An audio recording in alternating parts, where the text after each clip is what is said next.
Broadcasting from the business capital of the world, this is the Podcast Business News Network.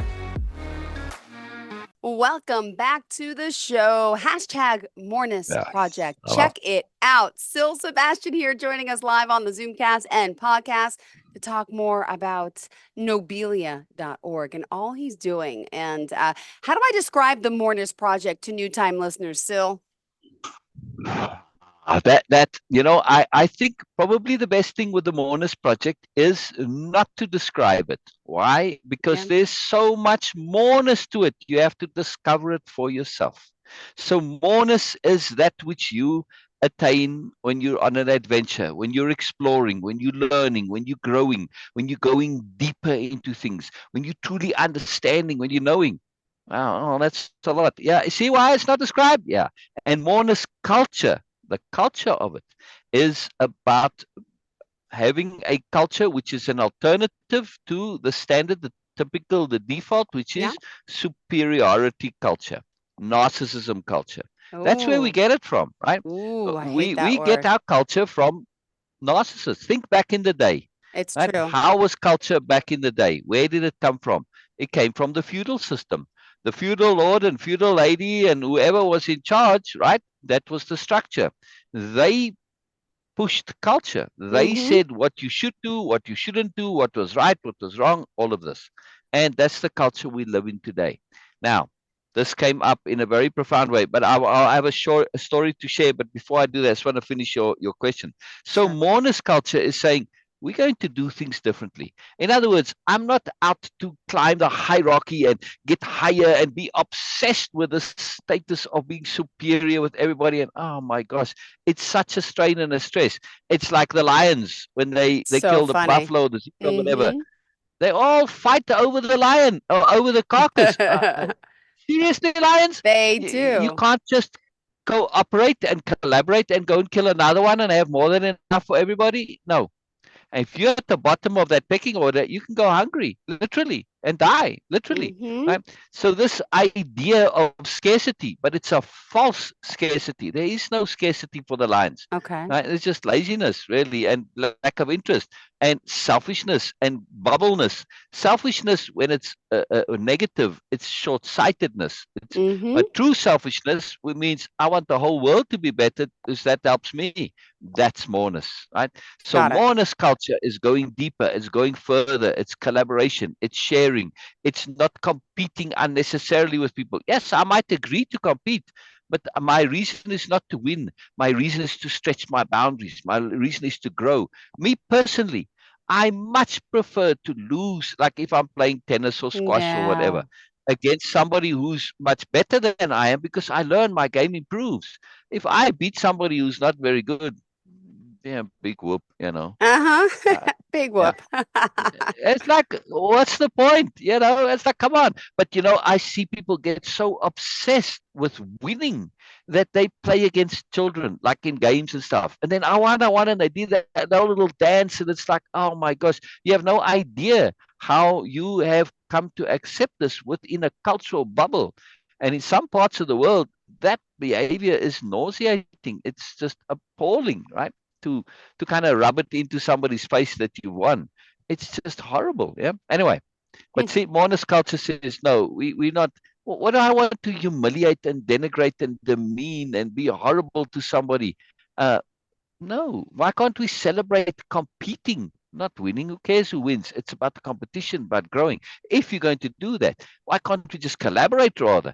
See, now when I'm playing a game like that, I'm actually collaborating with somebody who's better than me. Yes. And their job is to play their best and to push me.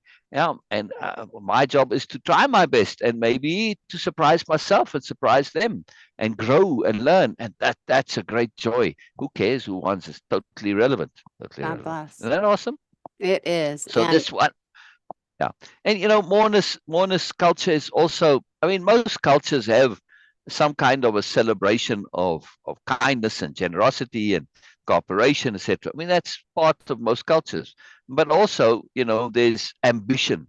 Yeah, well, in Moreness culture, ambition is like, it's okay if that's really what you want to do, but it's what you want to do. Do it for your reason, not because you want the approval of others. What's the point of that? You just make yourself dependent on others. It's like, hello, seriously? You want to depend? Your happiness is dependent on others? No, no, no. So Moreness culture, you're going for independence of being. Yeah, that means whatever I do, it's cool, right? And I'm not just independence of being, meaning that I'm inconsiderate and I just do my own Yeah. things. Like, well, I want to be a criminal. I don't care. I have independence of being. No. Yeah. So Moreness culture is also about being ethical and being honorable and being sensible and being thorough and looking at things in the bigger picture. And that's very key, right? So what underlines Moreness culture is the concept of appropriateness, capital A appropriateness. Now, we don't want to confuse this with proper. It's astonishing, Joe, that this concept of appropriateness, I once upon a time undertook in my madness, I have to say that I'm quite crazy in many ways. Yeah, very very happy to say that.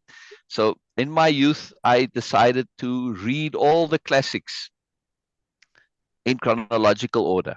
Right, I have to add that extra degree of difficulty. That's just how I am. Not just read them, but read them in chronological order. Now, this was pre-internet days, so you may sound today we say, well, okay, no big deal.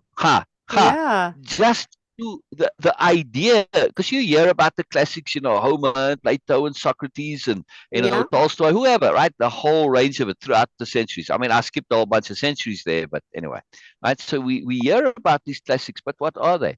And so I decided to read them. Well, there was actually, it started with an interesting reading. I was reading Hermann Hesse, and Hermann Hesse kept referring to Nietzsche. Who's this Nietzsche guy? All right, so I go look up Nietzsche. And then Nietzsche keeps on referring to Schopenhauer and Kant and so on. And I was like, no, man, come on. I don't want to be going round and round. And, Yeah. everybody always refers to the Greeks at some point. Of course, So I said, no, right? I don't want to be jumping around. Let me just do this thoroughly and go back to day one and read them all. Now, I didn't restrict myself to Western classics either, because I never thought that way. I always thought global. So I wanted the classics from all over the world. I want to know what the other side, of the world thinks. I more or less have an idea Western, but I want to know Eastern and Southern and Northern and whatever else there Uh-huh. was. All right. So now, like you say, today, this is not a big deal. You can go to Goodreads or wherever and look up all these books, right? Very simple deal. But back then, there was no internet. And there wasn't even specifically lists of these. And I had it took me about a year to compile this list, Okay. right? And I found like a catalog sheet from Penguin Publishers, and they published Penguin Classics. And that helped a lot. And then another sheet, a physical paper sheet, right?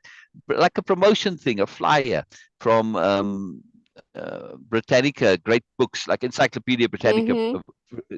published great books of the world. So I got a lot of help from that, but they weren't complete either. But then I asked people, like I asked my English teacher, and I'd left that school already. Well, I did this in my last 2 years of school. So the previous English teacher, he was a good guy, Mr. Ackerman. He used to call everybody Lassie. We called him Lassie, of course, because of it. So I went to, it was in a different town, right? So I already left the school. I went and knocked on his door in the old town. Oh, I think I made his life. Because when I came there and I explained what I was doing, he was completely blown away, but you could see on his face, I got through to at least one, because there was a bunch of Philistines in the class, and they didn't really care much. And we did Shakespeare, nobody understood a word of it. And so he said, well, at least I got through to one. Anyway, so I put together this whole great big list and asked anybody that I could who read and for suggestions. And it's a long story that goes to it. I want to cut short to the key point here.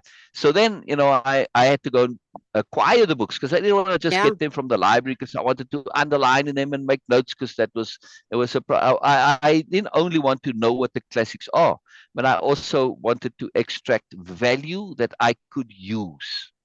That was my key intent. I wanted to extract things that I could use, because a lot of people say wonderful things, but they don't tell you how to actually implement it. And then it's pretty useless. Without application, all that stuff in your head, it's just data that's sitting on your hard drive. You're not using it. I wanted to use it. You got to apply it, right? You got to install that update that you downloaded. You can't just download it and think, oh, now my computer's better. No, it's not. You got to install it.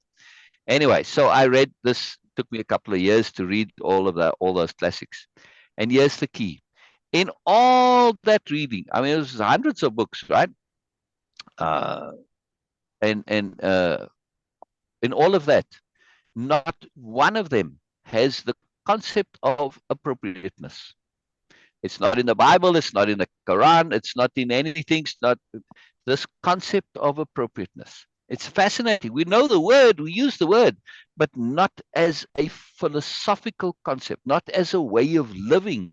Yes. Now, you talked about Nobelia, and Nobelia is a planet in my fiction story, and it's a planet that revolves around a culture that revolves around nobility, revolves around mourners, revolves around learning and growth. It's a very, very different culture, and it's part of a bigger, it's in a whole galaxy, and there's an agglomeration of many planets. So it's a niche, it's an exception within that. So it's something, and they say this is not for everybody. If you're bent in life, if you really love learning and growing, that's Nobelia's for you. If you don't, if you want to do other things, okay, then fine. Yeah, we're not saying this is better. It's just what appeals to us, right? So it's a niche, a niche. At any rate, this the key point is that underlying all of this is appropriateness as a philosophy. And on Nobelia, there's only one law, for instance. That's one law, one word, appropriateness. Now, if you ever known people that are regularly get into trouble, right? And if you go down to the courts as well, or in the jails, they all kind of know the technicalities and know the laws, and they know how to squirrel around it.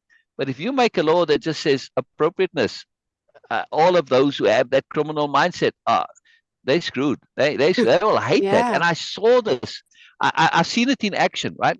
So I used it myself too in a roundabout way. When I was in the military, I had to serve 2 years conscription, so I was forced to go. Right, it was 2 years, a long time when you're a young man. And it's an age, right? It's an eternity. I mean, just even now, if you were to think, take 2 years out of your life, it's an age, right?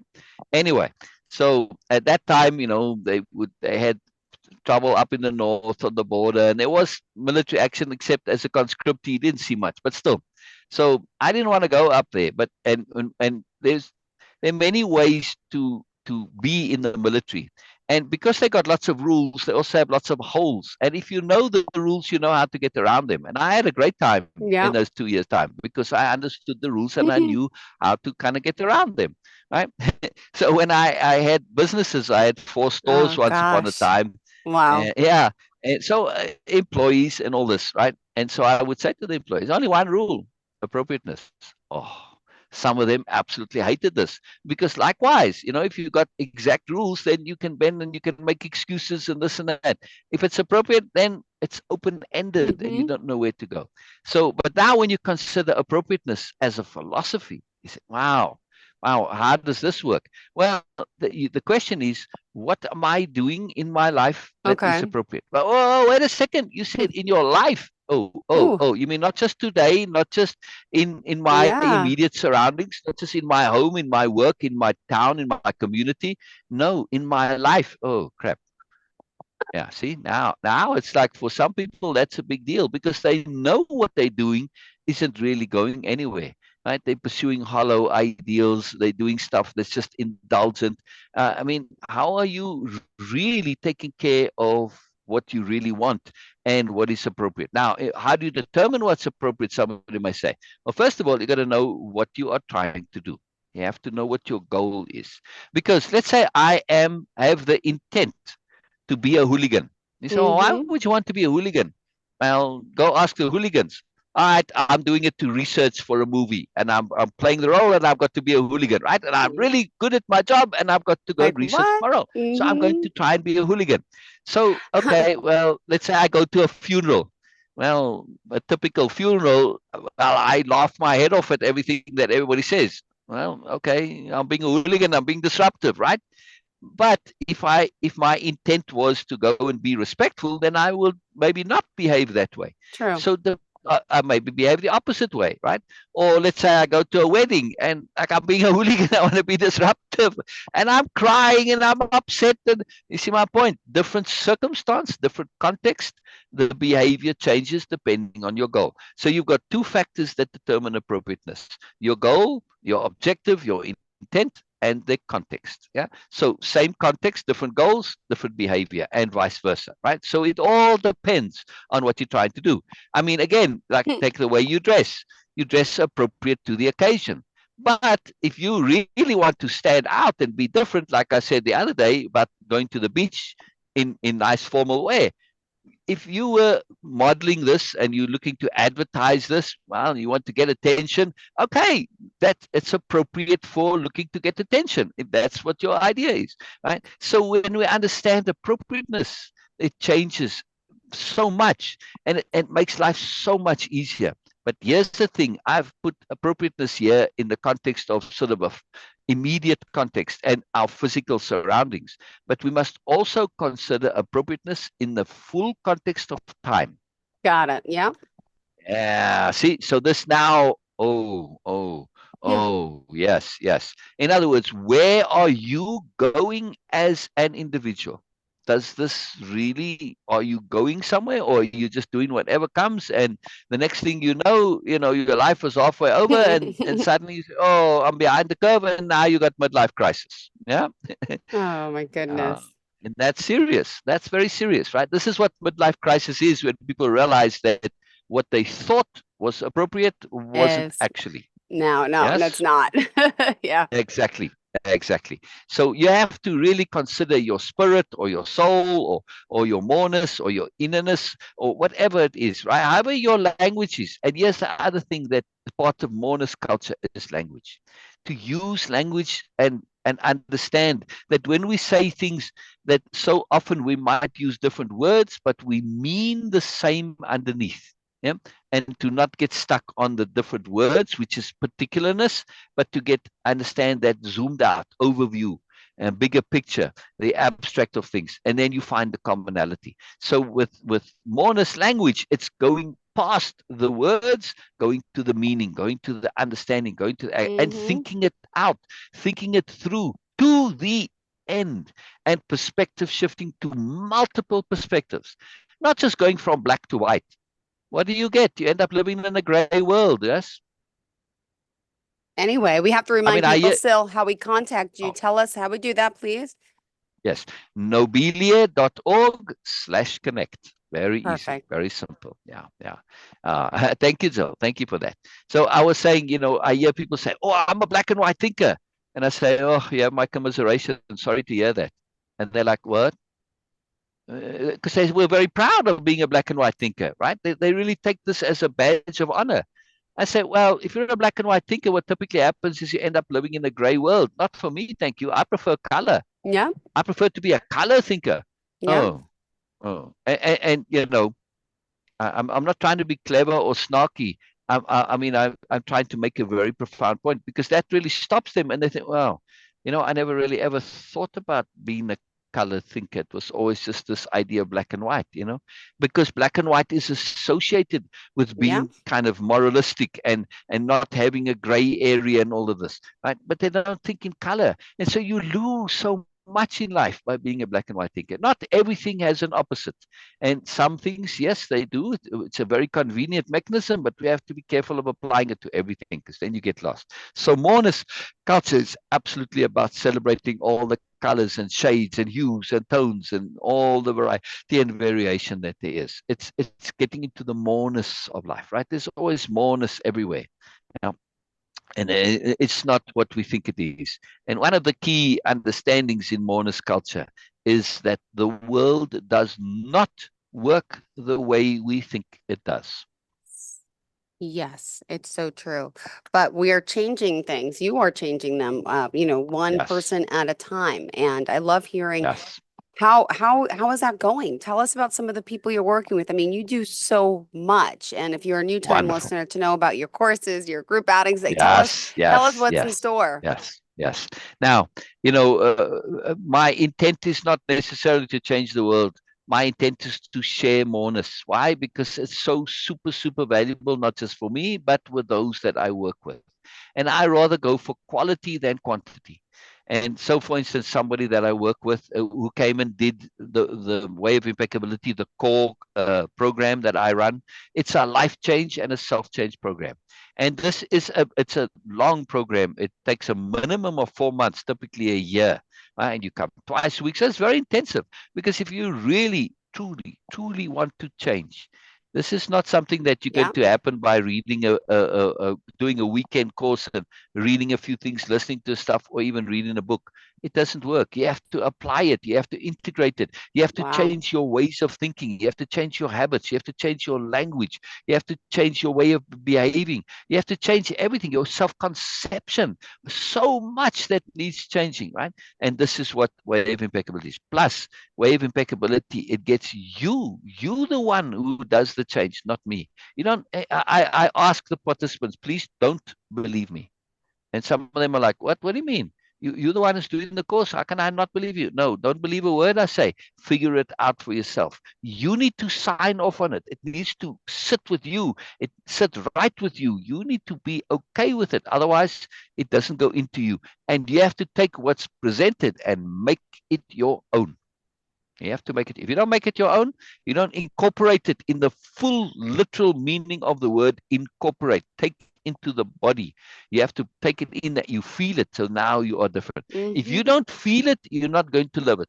It's as simple as that. Yeah. Gosh. Very simple. Very simple. So this whole point is, through this, we come to see, you asked me to tell you about people. So I do want to tell you. So Syl came on yesterday. Syl Unbound. I give the participants a Way of Impeccability name.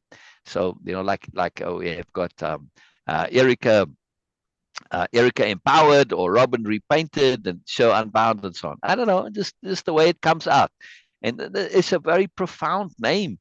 It's not, it comes it comes in the most magical Moreness way, but it really makes a difference to the participants. Like Syl has developed a whole everything revolves around being unbound, right? Her book's called Unbound, 100 Days. So she's about to write a second book. So she came and shared to me yesterday about unbound logic, as it were, unbound thinking, applying to grief. So when I met Syl, she was doing another program which was just imploded and it didn't go anywhere. But at any rate, her husband had died, and it was very rough for her. Not necessarily because of the husband's death in itself, but that it had left her in a complete mess. The financial situation and the mortgage and the insurance wasn't paid and all of this stuff, right? You've heard this before with people, right? The husband dies and leaves or the spouse, and leaves the other with a great big mess. But typically it's the husband, because they're like, well, yeah, I'm taking care of it, but they're not doing it right. So she was in this big mess, and it was a very low point in her life, right? And she heard something and she came out of it. But she was talking about, then she went to grief, like, grief groups and grief counseling. And so she came yesterday. She said she'd written things and she wanted to share with me. And what she was sharing was about the should of grief. And she said, that she's now doing a recap of what happened before. And she said what really bothered her was that she was being told how she should grieve. And she said, what? Come on. And she left that eventually, and then she found me, and we did Way of Impeccability. And Way of Impeccability is all about you figuring out what's right for you. All I do is provide you the tools with which to do it. You build your own house. I just pass you the hammer, I pass you the screwdriver, the saw, the drill, or whatever, right? That's my job, is providing tools, not telling you what house to build. How can I tell you how to be? How can I tell you what to be? No, you can't. It's impossible. And anybody who does this, go elsewhere. Right? You're wasting your time, because you're going to end up living their life. It may work for a while, but it's never going to sit and resonate with you. You're never going to be fully comfortable, and you'll be miserable and unhappy. So this was the key point of what Syl was sharing. Syl was sharing. I call her Syl, but she says share, like share. Anyway, just my pronunciation of it. But Syl was sharing, and she shares a lot. You can go look her up on Facebook, Syl Unbound. Anyway, so she said about the should of grief and how to grieve. And then we took it a little bit further, but that's Moreness-Culture. Maybe next time I can go into the mourners of grief. And it's quite surprising when you think it through all the way to the end. I have a smaller program about grief specifically. It's about transition, really, and it can apply to transitioning from a relationship, from a job, from when somebody's from death, somebody's died, any kind of a transition. Because when typically somebody dies that's close to you, there's some change in your life. But instead of having it be disruptive, we can have it be a transition, right? So that the program is called Transition Through Change. We got to go.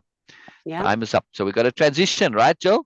Yes, I know. I love it. I love it. We unfortunately have to go. Yeah. I'm so sorry. Yeah. So how do we reach out to you? Fill us in. Nobelia.org connect. And I'm very easy to find. You'll see all in Nobelia.org. There's many ways to get hold of me. I'm very open, so you can touch, connect, find out, ask questions. Not a problem. I'm very open. Thank you so much for everything. Pleasure having you always, Absolute Syl. Pleasure. Thank Absolute you. Pleasure. Wow, you are always fun. Always fun, Syl. I know you have so much to say all the time, and it's something new, something inspiring. Real quick. I forgot to mention. If I have a second, I got an email last night. Somebody's asking me to host a TV show. Oh my gosh! Talk show. So congratulations! I want to hear more about it next week. Hopefully, we'll have some more details. Thanks again.